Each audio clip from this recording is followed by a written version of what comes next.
Welcome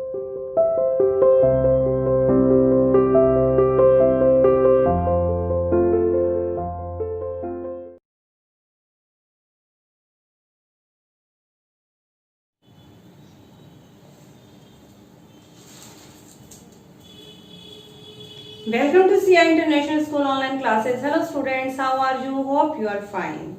बेटा हम अपना चैप्टर नंबर 3 पढ़ रहे थे, हमारे अतीत का दिल्ली के सुल्तान।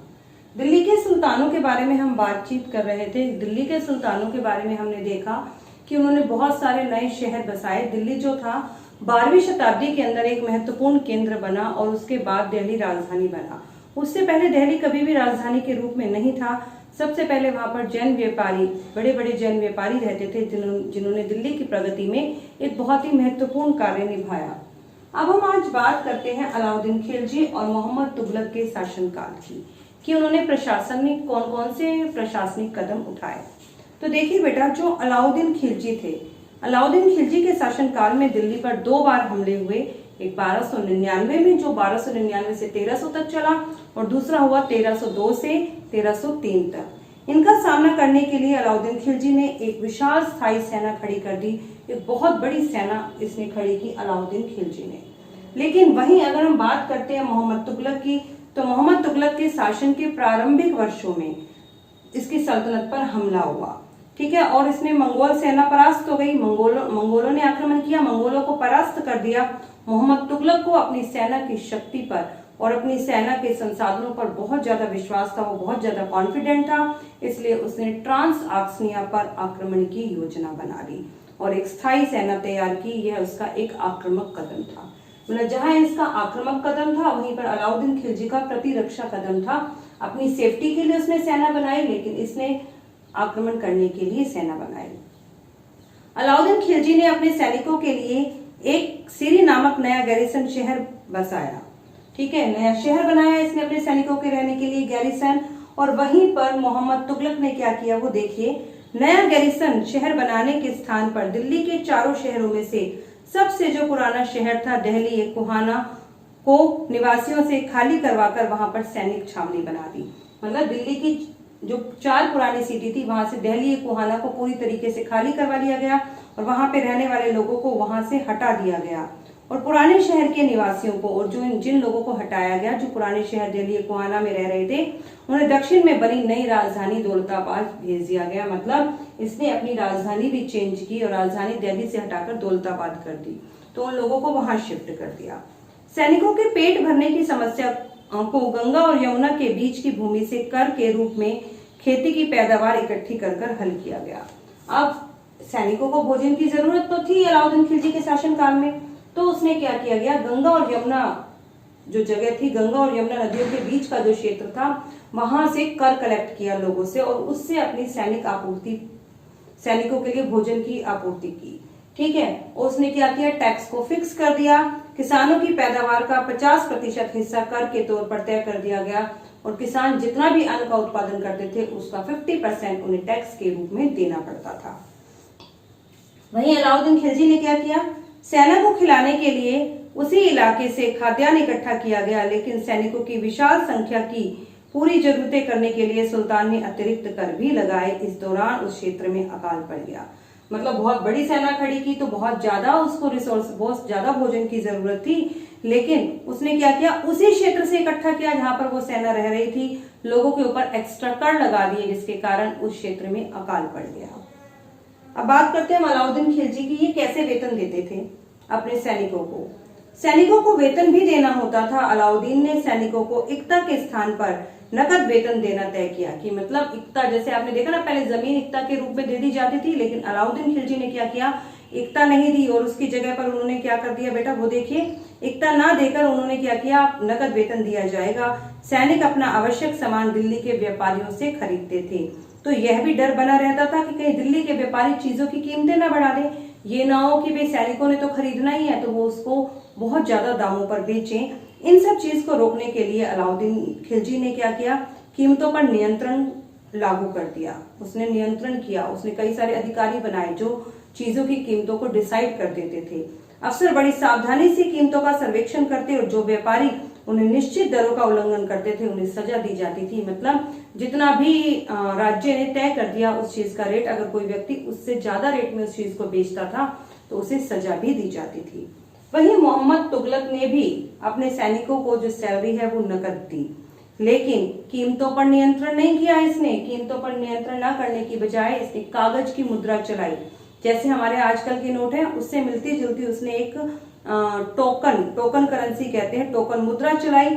ये सिक्के धातु के बने होते थे और बहुत ही चीप, बहुत ही सस्ती धातु थी, सोने और चांदी की नहीं बनी थी। लेकिन 14वीं शताब्दी के जो लोग थे वो बहुत ही क्लेवर थे। उनको ये लगता था कि हो सकता है कि ये करेंसी कहीं बंद ना हो जाए, तो उन्होंने अपने सोने चांदी के सिक्के तो सेव कर लिए, उन्हें तो अलग से जमा कर दिया और राज्य के जितने भी टैक्स देने होते थे वो सब टोकन करेंसी में दिए, उन्होंने सस्ती धातुओं पर दिए। और इस सस्ती मुद्रा जैसे जाली सिक्कों को बड़ी आसानी से वो बना भी सकते थे। मतलब जाली सिक्के लोगों ने बनाए और राजा का पूरा टैक्स पे कर दिया और सोने और चांदी के सिक्के सेव कर लिए। अलाउद्दीन खिलजी ने क्या किया, देखिए अलाउद्दीन खिलजी के प्रशासनिक कदम काफी सफल रहे। इतिहासकारों ने बहुत प्रशंसा की कि किस तरीके से उन्होंने कीमतों में कमी कर दी और बाजार में वस्तुओं की भी कुशलता पूर्वक आपूर्ति के लिए उसकी बहुत प्रशंसा की। मतलब हर चीज की पूरी आपूर्ति थी, मतलब जितनी चीज चाहिए उतनी मार्केट में अवेलेबल हो जाती थी और उनकी कीमतों पर भी नियंत्रण था। मंगोल आक्रमणों के खतरे का भी उसने सफलतापूर्वक सामना किया। लेकिन अलाउद्दीन खिलजी के बाद मोहम्मद तुगलक के बारे में देखते हैं। मोहम्मद तुगलक द्वारा उठाए गए प्रशासनिक कदम जो है वो सफल नहीं हुए। कश्मीर पर उसका आक्रमण पूरी तरीके से विफल हो गया, पूरी तरीके से सफल नहीं हुआ। तो उसने क्या किया, उसने ट्रांस आक्सनिया पर जो हमला करना था वो भी उसका भी इरादा छोड़ दिया और अपनी सेना को भंग कर दिया, डिस्बैंड कर दिया।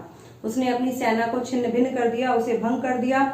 और इसी बीच उसने जो प्रशासन संबंधी कदम उठाए थे उनसे कई परेशानियां पैदा हुई। मतलब जो लोग दौलताबाद ले जाए गए थे वो लोग उससे काफी नाराज थे, इसलिए उन लोगों को वापस दौलताबाद लेकर आया गया। मतलब वापस उसने राजधानी दौलताबाद से दिल्ली शिफ्ट कर दी और करों में जो उसने वृद्धि की उसके कारण गंगा और यमुना का जो क्षेत्र था उसके बीच में अकाल पड़ गया, जिससे विशुद्ध होकर जनता बगावत पर उतर आई और उन्होंने विद्रोह कर दिया। और मोहम्मद तुगलक को लास्ट में टोकन मुद्रा भी वापस लेनी पड़ी। मतलब लोगों ने उसका राजकोष खाली कर दिया, उसे टोकन मुद्रा दी, जाली सिक्के उसे दे दिए हल्की सस्ती के, और उसके बदले में उससे सोने और चांदी के सिक्के ले लिए। इन तमाम असफलताओं की गिनती करने के बाद भी कभी कभी हम भूल जाते हैं कि दिल्ली के इतिहास में पहली बार दिल्ली के किसी सुल्तान ने मंगोल इलाके को फतेह करने की योजना बनाई। बहुत ही गलत काम किए थे इन्होंने प्रशासनिक, जैसे कि उन्होंने सिर्फ उसी क्षेत्र से टैक्स लिया सैनिकों के लिए जहां वो रहते थे, वहां अकाल पड़ गया। उन्होंने अपनी राजधानी शिफ्ट की, अपनी टोकन करेंसी चलाई। इतने गलत काम होने के बावजूद भी हम मोहम्मद तुगलक के इस काम को नहीं भूल सकते कि पहली बार दिल्ली सल्तनत में ये अकेले राजा थे जिन्होंने क्या किया, सबसे पहली बार उन्होंने मंगोलों को आक्रमण करने की योजना बनाई। जहां अलाउद्दीन खिलजी का बल प्रतिरक्षा पर था, मतलब अलाउद्दीन खिलजी ने अपनी सेफ्टी के लिए सेना खड़ी की, वही तुगलक द्वारा उठाए गए कदम मंगोलों के विरुद्ध सैनिक आक्रमण की योजना के हिस्से थे। 15वीं और 16वीं शताब्दी में सल्तनत, ठीक है, सल्तनत कैसी थी 15वीं और 16वीं शताब्दी में। तालिका 1 को फिर से देखिए। यदि हम तालिका 1 की बात करें तो उसमें सभी के सभी शासक दे रखे हैं, दिल्ली के सुल्तान दे रखे हैं, जिसमें हमने 6 वंशों के बारे में पढ़ा था, तुगलक वंश, सैयद वंश, लोधी वंश, ठीक है, उन सब के बारे में। तो तुगलक वंश के बाद 1526 तक दिल्ली तथा आगरा पर सैयद और लोधी वंशों का राज्य रहा, जब तक जौनपुर, बंगाल, मालवा, गुजरात, राजस्थान तथा पूरे दक्षिण भारत से स्वतंत्र शासक उठ खड़े हुए। मतलब लोधी वंशों का राज्य रहा, तब तक क्या हुआ, बहुत छोटे छोटे शासक खड़े हो गए, विद्रोह कर उन्होंने अपना अपना क्षेत्र छुड़वा लिया राजाओं से और वहां के स्वतंत्र शासक बन गए। उनकी राजधानियां भी बड़ी समृद्ध थी, राज्य फल फूल रहे थे। इसी काल में अफगान तथा राजपूत जैसे नए शासक भी उभर कर सामने आए। इस काल में स्थापित राज्यों में से कुछ छोटे थे तो कुछ शक्तिशाली। उनका शासन बहुत ही कुशल था और सुव्यवस्थित तरीके से चल रहा था।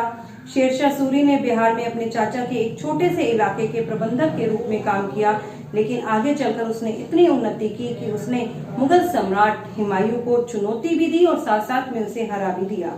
शेरशाह ने दिल्ली पर अधिकार कर स्वयं अपना राजवंश स्थापित किया।